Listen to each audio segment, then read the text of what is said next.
जय हिंद, जय शिक्षक साथियों। मेरे इस चैनल में आप सभी का बहुत बहुत स्वागत है।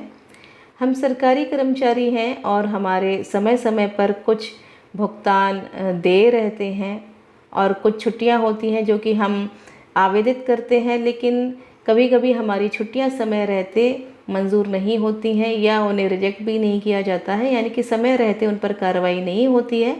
तो उसके लिए शासन की तरफ से कुछ आदेश निकला है, जो कि आदेश जुलाई 2018 का है। वो मैं आपको यहाँ पर प्रस्तुत कर रही हूँ ताकि जब कभी आपको भविष्य में आवश्यकता हो तो आप इस आदेश की मदद ले सकें।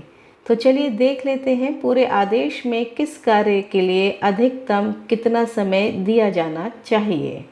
ये आदेश मैं आपको दिखाने जा रही हूँ, जो कि कार्यालय कृषि उत्पादन आयुक्त एवं अपर मुख्य सचिव बेसिक शिक्षा उत्तर प्रदेश शासन की तरफ से है, और जो कि है प्रमुख सचिव, सचिव कृषि उत्पादन आयुक्त शाखा, सचिव विशेष सचिव बेसिक शिक्षा उत्तर प्रदेश शासन एवं समस्त विभागाध्यक्ष कृषि उत्पादन आयुक्त शाखा व बेसिक शिक्षा विभाग उत्तर प्रदेश लखनऊ।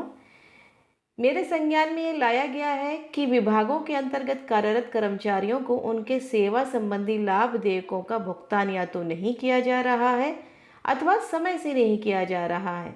साथ ही साथ इस संबंध में कार्यालयों में काफ़ी भ्रष्टाचार भी व्याप्त है। मैं चाहूँगा कि सभी संबंधित को ये निर्देश प्रसारित कर दें कि उनके विभाग या कार्यालय के अंतर्गत कार्यरत सभी अधिकारियों कर्मचारियों के निम्न देयकों की सम्मुख अवधि में प्रत्येक दिशा में निस्तारित कर दिया जाए, जिसमें सबसे पहले अर्जित अवकाश, मातृत्व अवकाश और पितृत्व अवकाश के लिए अधिकतम 3 से 7 दिवस निर्धारित किए गए हैं। वेतन वृद्धि निर्धारित तिथि पर एसीपी की स्वीकृति जुलाई या जनवरी में प्रतिवर्ष, डीपीसी वो भी निर्धारित समय पर। इसके पश्चात अवशेषों का भुगतान कार्यालय आदेश निर्गत होने के अधिकतम 7 दिवस के अंतर्गत होना है। जीपीएफ से स्थायी अस्थायी निष्कासन की स्वीकृति अधिकतम 7 दिवस में।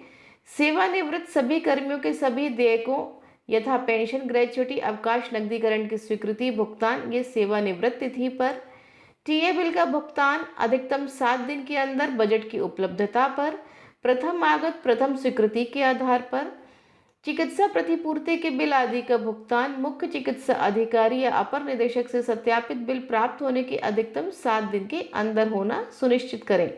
इसके अतिरिक्त कोई अन्य लाभ देय जो शासन की नीतियों के अनुरूप देय हो, उनको समय अनुसार उपलब्ध कराना भी संबंधित विभाग अध्यक्ष, कार्यालय अध्यक्ष की जिम्मेदारी होगी। इस संबंध में ये निर्देश भी प्रसारित कर दें कि यदि समय सीमा के बाहर प्रकरण लंबित पाए जाते हैं तो उनको अन्यथा कारणों से लंबित माना जाएगा एवं संबंधित कर्मी के विरुद्ध कार्यवाही की जाएगी। और यह आदेश 19/7/18 का है। इसके क्रम में एक और आदेश शिक्षा निदेशक बेसिक उत्तर प्रदेश निषादगंज लखनऊ की तरफ से जारी हुआ है, जो कि सेवा में है सचिव बेसिक शिक्षा परिषद उत्तर प्रदेश इलाहाबाद, अपर शिक्षा निदेशक शिविर कार्यालय लखनऊ, अपर शिक्षा निदेशक बेसिक मुख्यालय इलाहाबाद, समस्त मंडलीय सहायक शिक्षा निदेशक बेसिक उत्तर प्रदेश और समस्त जिला बेसिक शिक्षा अधिकारी उत्तर प्रदेश। और यह है दिनांक 20 जुलाई 2018 का, जो कि अपर मुख्य सचिव बेसिक शिक्षा उत्तर प्रदेश शासन के आदेश दिनांक 19 जुलाई 2018 का अनुपालन किए जाने के संबंध में है। महोदय और महोदया, कृपया अपर मुख्य सचिव बेसिक शिक्षा उत्तर प्रदेश शासन के पत्र संख्या इतने दिनांक 19 जुलाई 2018 की प्रति का अवलोकन करें, जो कि संलग्न है, जिसके द्वारा विभाग के अंतर्गत कार्यरत कर्मचारियों को उनके सेवा संबंधी लाभ देयकों का भुगतान या तो नहीं किया जा रहा है अथवा समय से नहीं किया जा रहा है। साथ ही साथ इस संबंध में कार्यालयों में काफ़ी भ्रष्टाचार भी व्याप्त है।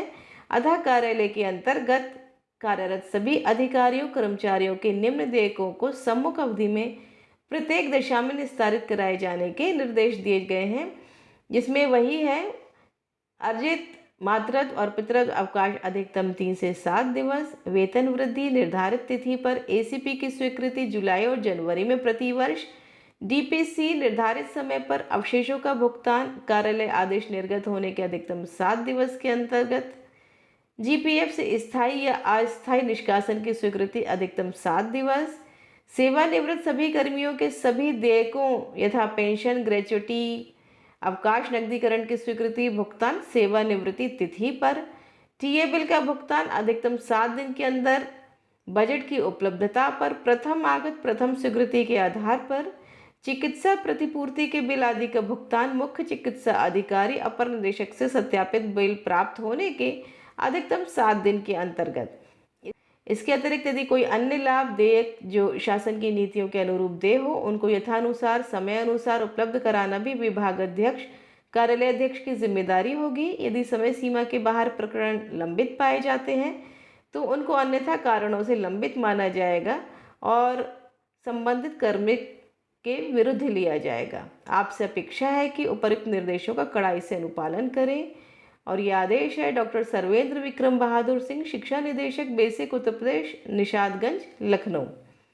तो ये वो आदेश है जिसमें ये बताया गया है कि कौन सा प्रकरण अधिकतम कितने दिनों तक टाला जा सकता है और कितने समय के अंतर्गत उसका जवाब देना होगा। उम्मीद करती हूँ इस आदेश से आपको लाभ प्राप्त हो। फिर मिलती हूँ आपसे, तब तक के लिए गुड बाय।